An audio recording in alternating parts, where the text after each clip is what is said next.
Two questions. The first is on those IDF strikes. I know that you said that the strikes just happened, so you can't comment specifically on those, but broader on the trajectory of this conflict. It's been the goal of the U.S. not to have the war widen since October 7th, and President Biden and Prime Minister Netanyahu just sat down together last week. Was the president, was his team surprised by what's happened in recent days? So again, I'm not going to get into immediate comment on the IDF strike. So that's not something I'm going to do at this time.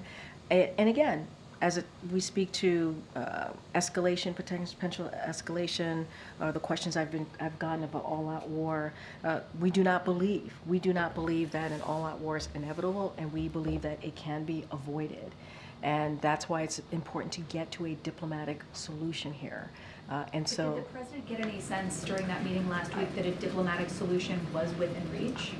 We want to work and focus on getting that diplomatic solution along the blue line, and that is important. We want to see these attacks from Hezbollah end, and for all and allow Israelis and also Lebanese citizens on both sides of the border to be able to return homes to their lives and to live in safety.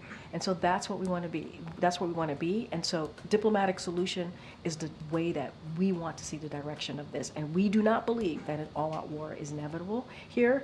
But as it relates to obviously the strikes that just occurred, I just don't have any immediate comment on this at this time. And then on the personnel front, President Biden obviously himself served as the vice president for 8 years.